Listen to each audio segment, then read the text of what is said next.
Hey guys, it's Trevor here with Founder Arms. Today we're going to be breaking down all the kit that I use and sometimes don't use. But I've used multiple of these things at the surveyor matches, from the marksman surveyor to just my general purpose rifle. We're going to kind of go through on each step by step. I'll tell you what I like, what I don't like, what I kind of have some experience on, and things I might be just testing out right now. All right, starting off here, I have my GP rifle. It's my 14.5, basically like a URGI setup.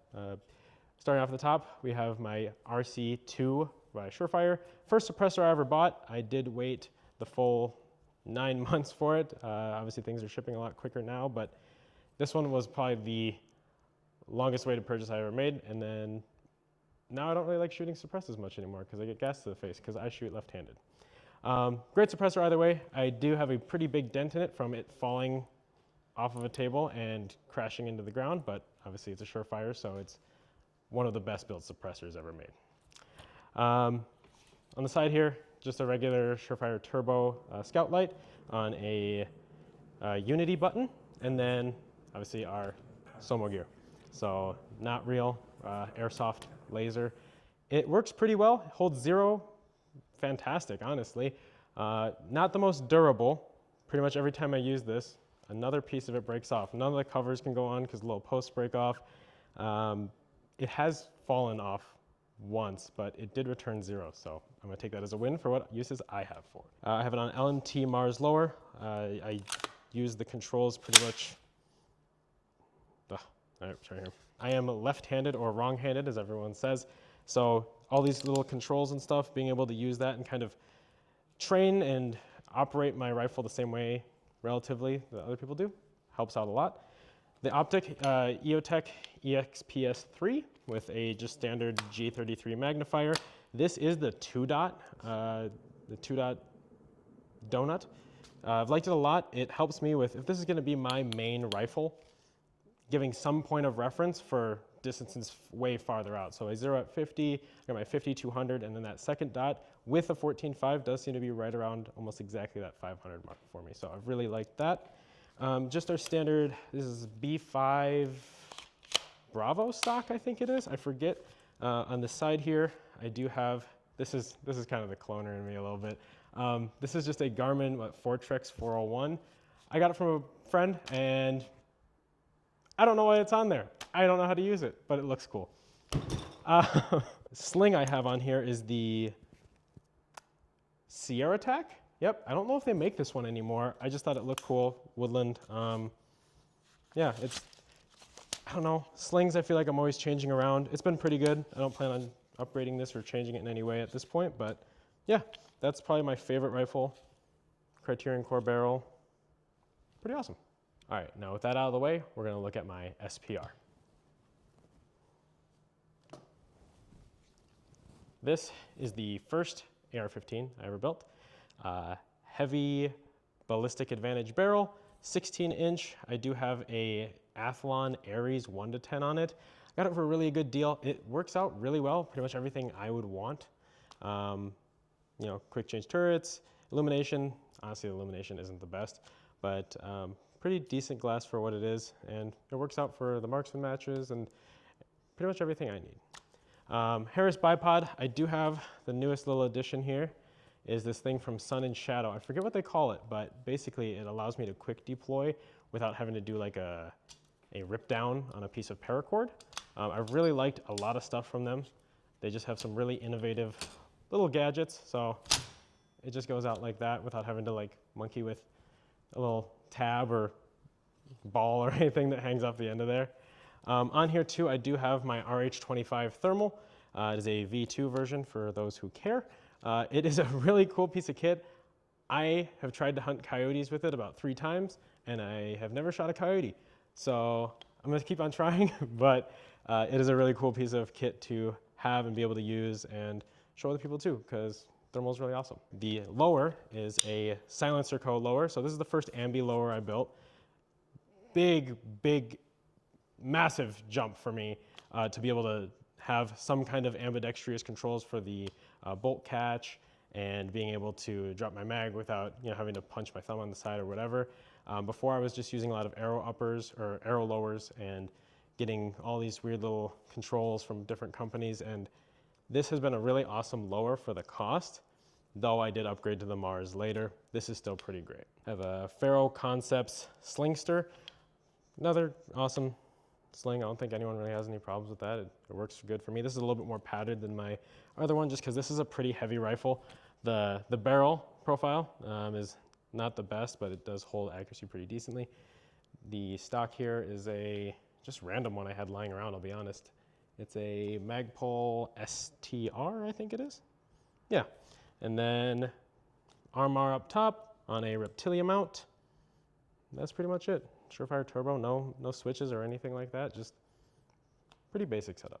All right, lastly, I do have my bolt gun here. This is a Ruger American in 6.5 Creedmoor. I kind of stumbled into using 6.5. There's not many left-handed bolt guns out there, but I did want one, and I've been more than satisfied with this. So it is an awesome rifle, holds sub MOA even with bad ammo, just factory box ammo, the cheap stuff. I do have a Silencer Co. Omega 300 on it, just their cheap direct thread can. It's awesome on there. Leupold Mark IV 6-24.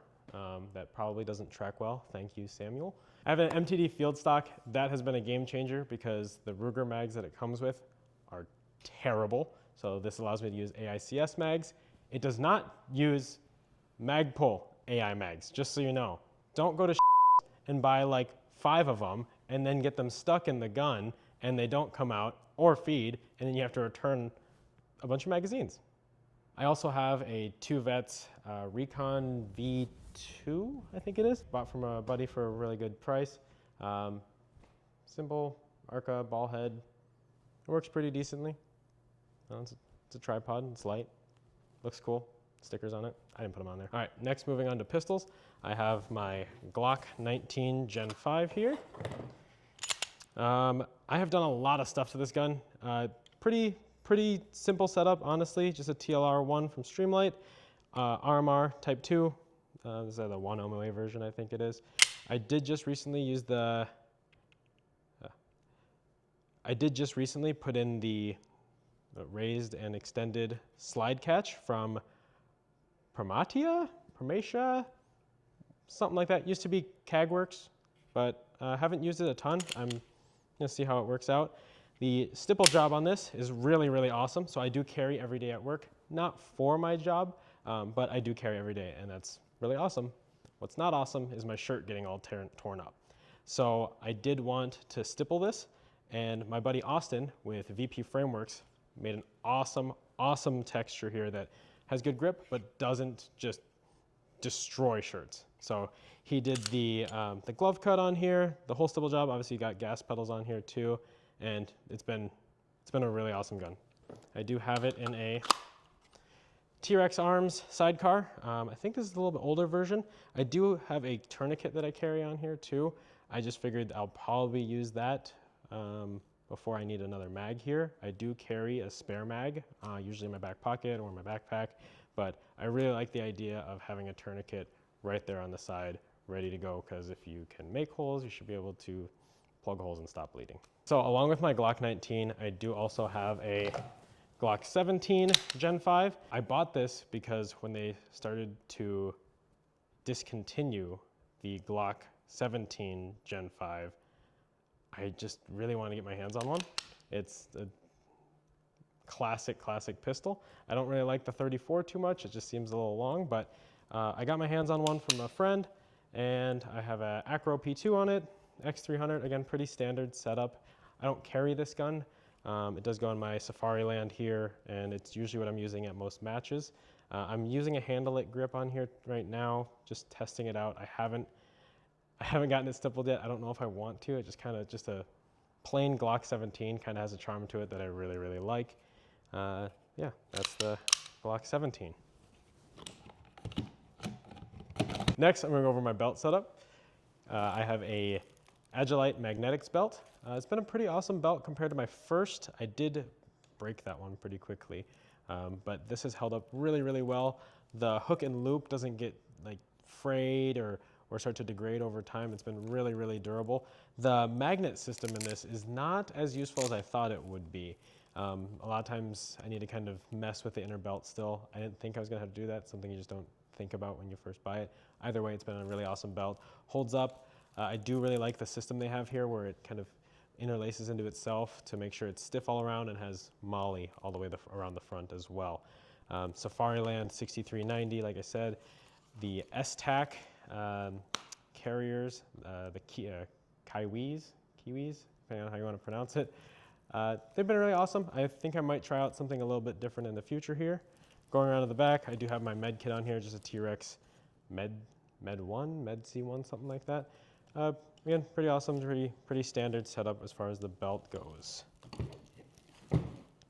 I do have another holster here that I sometimes use depending on what I'm doing. It's a Tier 1 concealed Centurion, which typically has a loop over the top with a thumb button and it shoots forward. I have cannibalized it and taken it apart because that system sucks. I don't like it at all. It doesn't fall forward fast enough when you're fast like me, and I needed to get out of the way. So basically, I made gloves. No, we don't need to have your gloves. What kind of gloves are they? No, They're pig gloves. Way better than Magpul gloves. Pig gloves, and get them a size down, and they'll form to your hand a lot better, where you actually can shoot a pistol with gloves on, unlike any of the other ones. Next, we're going to be talking about my plate carrier. This is a Defense Mechanisms carrier, the plate bags, and Shaw Concepts shoulder straps. I do have the Faro Concepts Assault Cummerbund, as well as their quick detach Raptor Cobra buckles. These are Cobra buckles, not Raptor buckles. Quick detach, and the triple mag carrier from Haley Strategic. I haven't got a ton of use on it, but I do like that it has multiple options for kind of just stuffing stuff in front of your magazines. The plates in them are going to be L210s, kind of the standard setup that a lot of people use, nothing too crazy. And yeah, it works out. Oh, I guess I do have one other thing here. This is a Liberty Bang Pouch, I think it's called, from, I think that's Spiritus. Worked out pretty good. Sometimes I'll just throw a mag in there, or really whatever. It has some expansion to it, so it works really good for just having something extra on the plate carrier. Next is my main chest rig that I use at pretty much every surveyor. I have added a few things to it, but basically it's going to be the Haley Strategic Micro Chest Rig. I do have a dangler on here. Some people put like medical and other things on there. I have a tourniquet, and then inside of here, I just use it for pieces of my Somo gear that fall off. Around the back, I do have the flat pack. I recently added this when I did the run and gun. This worked awesomely to put my water or anything else in there. It expands out pretty good, goes back together awesome. And it was just a really awesome, solid setup. And then I also have my cross patch that pretty much if you ever come to a surveyor, that's gonna be on my kit somewhere. I just feel like it's something I wanna carry with me, and yeah, remember. My favorite thing about the Haley rig is at surveyors, we usually need about 3 pistol mags, 3 rifle mags. Obviously this takes care of 3 rifle mags very easily, but when I need to have just a little bit more ammo, mainly because I miss pistol a lot, and I want to carry a little bit more than just what's on my belt, this has options for that. Sometimes I'll throw a flashlight or whatever in here. In the front, I just have random stuff, marker, lens wipe, just stuff that I might need throughout the day. For ear pro, I am running the Sordin Supreme X Pro. This is a neckband version. Best quality of life upgrade I have done in the last 2 years of shooting. I'm always pretty much wearing a hat when I'm shooting, and the little knob on the top of here always seems to bite into my head after about an hour. So this is a lot more comfortable, and Sordin's honestly do really, really good with just noise cancellation, response time, and all of that. I do have a few patches on here. I also did the thing that we see a lot of people doing. They're on right now. My other set of ear pro is going to be on my helmet here. This is my Team Wendy X-Fill bump, just their standard bump helmet. I don't use a ballistic or anything, not because I don't think they're useful, but just because they're kind of expensive. I just want to get into night vision, so I got this set up. These are ComTac 3s on here, that I, again, got from a friend, as well as I have a little IR Enforce light. That's worked out pretty good just for some additional illumination. Another one I have on here, which I might take off, but it has worked out good for just close-up stuff. Just a simple Princeton tech. It's a little red light, basically, just for illuminating anything around you, maybe on your hands or whatever. The IR strobe I have on here is a Hellstar. I have a Agilite helmet cover as well. Works out pretty good. Their counterweight pouch has been pretty awesome. Has little pieces in here to secure batteries and other stuff like that. Got a fog patch on the back just because it kind of looks cool. The nods I'm running are PVS 15s. These have just some Omni 7 green phos tubes. They work, you know, G24, pretty standard setup. I did upgrade the pads in here for the D4 or 4D pads, and that's been a huge upgrade because after a little bit, the helmets do start to kind of bite into your head, especially PVS 15s. They're kind of heavy. They are super durable, but definitely on the heavier side. All right, so that is all my kit. If you guys have any questions, please leave it down in the comments section. Or if you want to see it in person, come out to Severe. That's where you can find me and get some hands-on work with it. I'm Trevor with Founder Arms.